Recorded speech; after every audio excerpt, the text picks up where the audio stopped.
ನಮ್ಮ ದೇಶದಲ್ಲಿ ಅನೇಕ ನಿಗೂಢ ದೇವಸ್ಥಾನಗಳು ಇವೆ. ಪ್ರತಿಯೊಂದು ದೇವಾಲಯದ ಹಿಂದೆಯೂ ಪುರಾಣ ಕಥೆಗಳಿವೆ. ಆದರೆ ಕಾಳಿಯ ಅತ್ಯಂತ ಉಗ್ರ ಸ್ವರೂಪವಾದ ರುಂಡವೇ ಇಲ್ಲದ ದೇವತೆಯೊಬ್ಬಳ ದೇವಸ್ಥಾನ ಭೂಮಿಯ ಮೇಲಿದೆ ಎಂದರೆ ನಿಮಗೆ ನಂಬಲು ಸಾಧ್ಯವೇ? ಹೌದು, ತನ್ನದೇ ರುಂಡವನ್ನು ಕತ್ತರಿಸಿಕೊಂಡು ಕೈಯಲ್ಲಿ ಹಿಡಿದಿರುವ ಭಂಗಿಯಲ್ಲಿ ದರ್ಶನ ನೀಡುವ ದೇವಿಯ ಭಯಾನಕ ಸ್ವರೂಪದ ಬಗ್ಗೆ ಹಿಂದೂ ಪುರಾಣಗಳಲ್ಲಿ ಉಲ್ಲೇಖಿಸಲಾಗಿದೆ.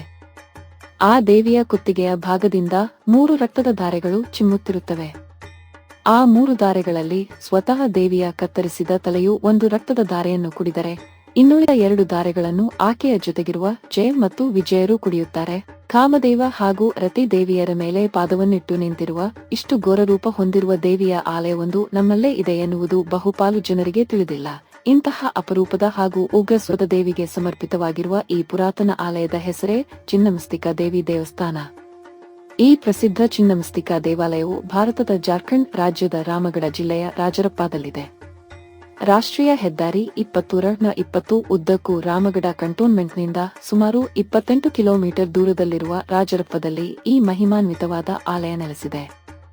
ಚಿನ್ನಮಸ್ತ ಅಥವಾ ಚಿನ್ನಮಸ್ತಿಕಾ ದೇವಿಯನ್ನು ಪ್ರಚಂಡ ಚಂಡಿಕಾ ಎಂದು ಸಹ ಕರೆಯಲಾಗುತ್ತದೆ. ಅಸ್ಸಾಂನ ಸುಪ್ರಸಿದ್ಧ ಕಾಮಾಖ್ಯ ದೇವಾಲಯದಂತೆಯೇ ಈ ಚಿನ್ನಮಸ್ತ ದೇವಾಲಯವು ಕೂಡ ತನ್ನದೇ ಆದ ವಿಭಿನ್ನವಾದ ತಾಂತ್ರಿಕ ಶೈಲಿಯ ವಾಸ್ತುಶಿಲ್ಪ ವಿನ್ಯಾಸಕ್ಕೆ ಬಹಳ ಜನಪ್ರಿಯವಾಗಿದೆ. ಈ ದೇವಸ್ಥಾನದ ಆವರಣದಲ್ಲಿ ಚಿನ್ನಮಸ್ತಿಕಾ ದೇವಿಯ ಮಂದಿರದ ಜೊತೆಗೆ ಸೂರ್ಯ, ಹನುಮಾನ್ ಮತ್ತು ಶಿವನಂತಹ ವಿವಿಧ ದೇವತೆಗಳ 10 ದೇವಾಲಯಗಳು ಕೂಡ ಇವೆ. 10 ತಾಂತ್ರಿಕ ದೇವತೆಗಳಲ್ಲಿ ಒಬ್ಬಳಾಗಿರುವ ಈ ದೇವಿಯ ಫೋಟೋಗಳನ್ನು ಒಮ್ಮೆ ನೋಡಿದರೆ ಯಾರು ಬೇಕಾದರೂ ಸುಲಭವಾಗಿ ಗುರುತಿಸಬಹುದು. ಈ ದೇವಾಲಯದಲ್ಲಿ ಯಾವುದೇ ಕೆತ್ತಿದ ವಿಗ್ರಹವಿಲ್ಲ. ಬದಲಾಗಿ ಇಲ್ಲಿನ ನೈಸರ್ಗಿಕ ಶಿಲೆಯನ್ನೇ ಚಿನ್ನಮಸ್ತ ದೇವತೆ ಎಂದು ಅತ್ಯಂತ ಭಕ್ತಿಯಿಂದ ಪೂಜಿಸಲಾಗುತ್ತದೆ. ಇತಿಹಾಸವನ್ನು ಗಮನಿಸಿದರೆ ಒಂದು ಕಾಲದಲ್ಲಿ ಈ ಸ್ಥಳವು ಬುಡಕಟ್ಟು ಜನಾಂಗದವರಲ್ಲಿ ಅತ್ಯಂತ ಜನಪ್ರಿಯವಾದ ಪೂಜಾ ಸ್ಥಳವಾಗಿತ್ತು ಎಂದು ಹೇಳಲಾಗುತ್ತದೆ. ವಿಜಯ ಕರ್ನಾಟಕದಲ್ಲಿ ಬಂದಿರುವ ವರದಿಯ ಪ್ರಕಾರ ದೇವಿಯನ್ನು ಸಂತುಷ್ಟಗೊಳಿಸಲು ಹಿಂದಿನಿಂದಲೂ ಪಾಯಸ ಹಾಗೂ ಪ್ರಾಣಿ ಬಲಿಯನ್ನು ನೀಡುವ ಪದ್ಧತಿ ಇಲ್ಲಿದೆ. ಈ ದೇವಿಯ ಅಪಾರ ಮಹಿಮೆಯನ್ನು ಅರಿತಿರುವ ಭಕ್ತರು ಕೇವಲ ಜಾರ್ಖಂಡ್ ರಾಜ್ಯದಿಂದ ಮಾತ್ರವಲ್ಲದೆ ನೆರೆಯ ರಾಜ್ಯಗಳಾದ ಬಿಹಾರ, ಪಶ್ಚಿಮ ಬಂಗಾಳ, ಅಸ್ಸಾಂ ಮತ್ತು ನೇಪಾಳದಿಂದಲೂ ಇಲ್ಲಿಗೆ ಆಗಮಿಸಿ ದೇವಿಯ ಆಶೀರ್ವಾದ ಪಡೆಯುತ್ತಾರೆ. ವರ್ಷವಿಡೀ ಅಪಾರ ಸಂಖ್ಯೆಯ ಯಾತ್ರಿಕರು ಇಲ್ಲಿಗೆ ಭೇಟಿ ನೀಡುತ್ತಾರಾದರೂ ವಿಶೇಷವಾಗಿ ಹುಣ್ಣಿಮೆ ಮತ್ತು ಅಮಾವಾಸ್ಯೆಯ ರಾತ್ರಿಗಳಲ್ಲಿ ಭಕ್ತರ ದಂಡೆ ಇಲ್ಲಿ ಸೇರುತ್ತದೆ. ಈ ದೇವಸ್ಥಾನಕ್ಕೆ ಬರುವ ಭಕ್ತರು ಕೆಲವು ವಿಶಿಷ್ಟವಾದ ಆಚರಣೆಗಳನ್ನು ಮಾಡುತ್ತಾರೆ. ಇಲ್ಲಿ ಮುಂಡನ ಅಥವಾ ತಲೆ ಬೋಳಿಸುವ ಆಚರಣೆಯು ಬಹಳ ಜನಪ್ರಿಯವಾಗಿದೆ.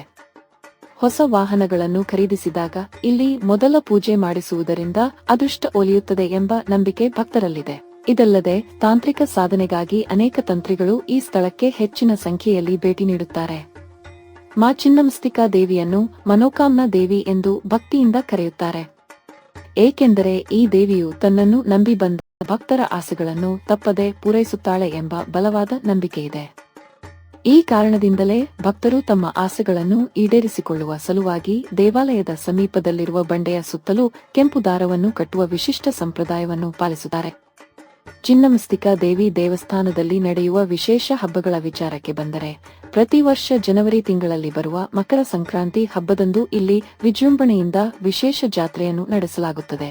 ಈ ಸುಸಂದರ್ಭದಲ್ಲಿ ಲಕ್ಷಾಂತರ ಭಕ್ತರು ಜಾತ್ರೆಯಲ್ಲಿ ಪಾಲ್ಗೊಳ್ಳುತ್ತಾರೆ. ಮಕರ ಸಂಕ್ರಾಂತಿ ಮಾತ್ರವಲ್ಲದೆ ವಿಜಯದಶಮಿ ಹಬ್ಬದ ಸಮಯದಲ್ಲೂ ಕೂಡ ಇಲ್ಲಿ ಅದ್ದೂರಿಯಾಗಿ ಜಾತ್ರೆಯನ್ನು ಆಯೋಜಿಸಲಾಗುತ್ತದೆ.